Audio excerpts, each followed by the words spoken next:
So the first question was, what does the biblical narrative tell us about the origins of the Hebrew people? What archaeological evidence supports the biblical story? Well, we talked a little bit about this, and as I said, we'll talk more about it next time. I want to move forward a little bit. How does the version of the conquest narrative differ from the book of Joshua and the book of Judges? Which account is more commonly known and why? Well, again, as I said, the Joshua narrative is the fast, sweeping conquest story. The Judges is more of an infiltration and a rivalry of tribes, and more gradual and partial, and probably more plausible to the circumstances of the time. But people think of the Joshua story because if God's in charge, it should be boom. It shouldn't be infiltrate and fight back. The archaeological evidence is detailed in that essay, as I mentioned. These questions, by the way, this whole curriculum was designed for communities teaching that don't necessarily have open lectures like this. So some of the questions may be a little redundant. Now, here's an interesting one. What are modern day consequences of accepting one account or the other, archaeology or the Bible? And try to think of some of the positives and negatives from each alternative. So what are some of the strengths of accepting an archaeological approach? Well, you respond to the evidence, right? Oh, someone's unmuted. Go ahead. It's kind of proof positive. Something most likely happened. You have the backup to show it. You can make your argument either way. Mm-hmm. The Bible, you're just accepting word of a written book without any evidence. Right. And sometimes it's even contradicted by the evidence, which makes it harder to believe. Yeah. Susie, you were going to jump in? Well, yeah, this is what I was referring to earlier. The notion from the Bible that God has ordained and given the land and all this so that there's no controverting it. That doesn't help us solve contemporary problems, and it doesn't give us a realistic basis to do it. It also, but I want to take it a step farther now, and I've been rereading the Wine book, and by grounding the history in real problems, we see they're the same problems 5,000 years ago that we have now, and we haven't solved it yet, and maybe the old ways aren't a way to solve it, and we really need to understand the problems and put some real quality thought into doing it while we still have a chance. Right. I think that by forgetting about the mythic rights to the land and really defining Jewish history in terms of what are real problems and real forces, we orient ourselves to coming up with real solutions. And what I find is it makes it more relevant. It's a human story. Yes. You know, it's yes. people doing things and failing and succeeding and writing their versions of the story, which may not be fully accurate. And that's what we do. You know, I sometimes say that reading about the Canaanites in the Hebrew Bible would be like trying to learn about the Democratic Party from the Republican Party website, you know, Yes. or vice versa, that each side is going to present the other side in a certain way, and it may not be how they would present themselves. But it is some truth there and some spin, but it makes it human, and that's what makes it, I think, more relevant and interesting. Now, the downside to archaeology is you're challenging the sacred, which can be dangerous in some places. I mean, literally in some places. And also, your accounts are always going to change. You know, you might dig up something new, and that's going to change what your understanding is of how old things are, or how it worked, or what settlement was like in that period. It's uncertain. You're going to say, well, likely, maybe, as far as we know, based on the evidence. You're not going to say this is what happened. And this is, I edited Sherwin Wine's history book that Susie's been referring to. And one of my challenges in the book is that Wine writes more didactically. This is what happened, boom. And I had training as, you know, academic historian. He was in philosophy, where it's easier to say yes and no. And so my inclination, I tried not to edit too much, but occasionally I put in footnotes or editor's notes saying, well, actually, you know, it's a little more complicated than this, and the evidence could suggest other things. I wanted it to be his book, but I needed to put in some responsibility there. And the downside to that account is when the Bible thumper is saying, this is what happened. And you're saying, well, there's a 65% chance that this, you sound a lot more wishy-washy and a lot less definitive. And people sometimes like easy answers. They want clear, you know, definitive statements. And also, we have this challenge of the next question, and we're almost done. How can secular humanistic Jews respond to a Jewish community that still treats Abraham or even Noah as historical when biblical archaeology casts doubt on the entire period? how do we get along with our neighbors and not get into arguments all the time? That's easy. It's like Republicans and Democrats. You just avoid the issues completely. You don't talk about it. Let's talk about sports. Yeah, you just kind of, you got your views, I have my views, and cheers. Okay, that's one approach.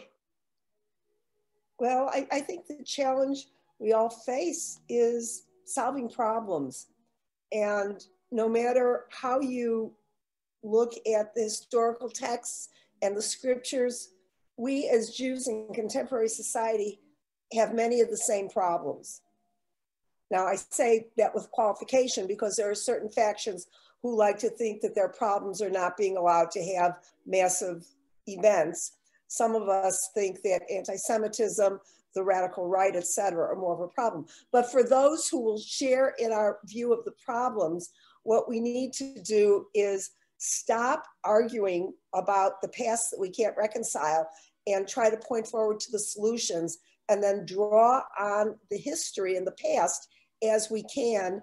And maybe at some point, people who have different ideas will see the relevance and the wisdom of shifting their views and maybe even coming up with a more adjustable, malleable perspective that is functional, because that's what human beings do when we're at our best.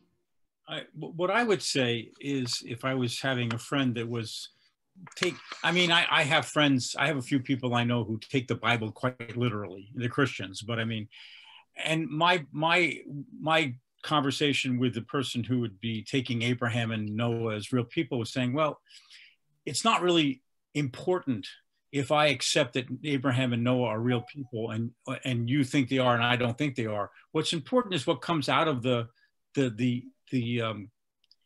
what comes out of what they did, you know, what someone said they did or how they make up the story. But what's important is the basis that creates Jewish life out of those stories, whether or not you accept them as actually happening or not. They nonetheless still create the sort of foundational aspect of what makes us similar rather than different. So I like that approach because you treat the story as literature. They treat it as literature and history, but for you it's literature. But you can talk about the same story and the same characters and understand the resonance and how it is interpreted over time and so on. And it gives us a common ground to discuss or to disagree on. You know, you sometimes hear the saying that what unites all Jews is God, Torah, and Israel. And I find that nothing divides Jews as much as God, Torah, and Israel, both the state of Israel, but also who counts as part of the people of Israel. And what do you mean by Torah? And does it apply to me? And who wrote it and when? And what do you mean by God? And what does God want of us? And so, you know, Jews are divided on those topics too.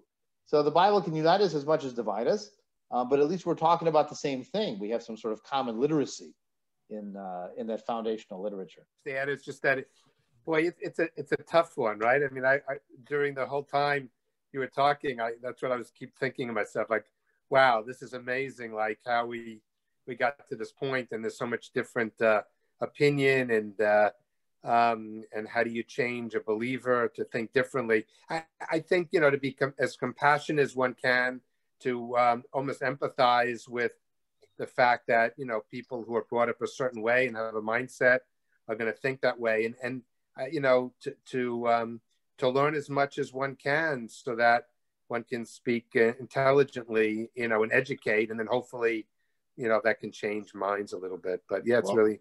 Yeah, and sometimes you ask questions instead of making definitive statements, you know. So this piece of evidence was found. What do you think about that? How does that fit in with where things come from?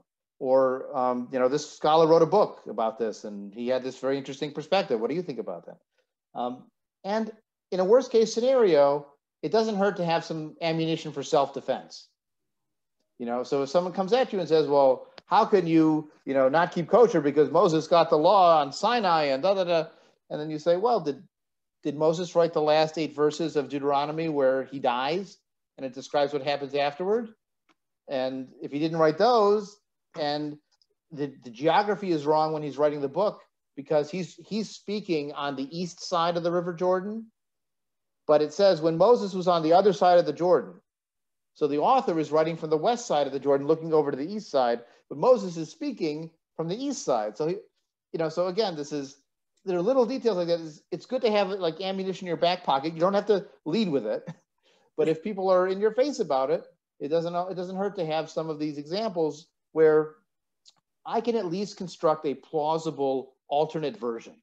I actually did a program for there was a wonderful Jewish learning institution called Limud, which means to study.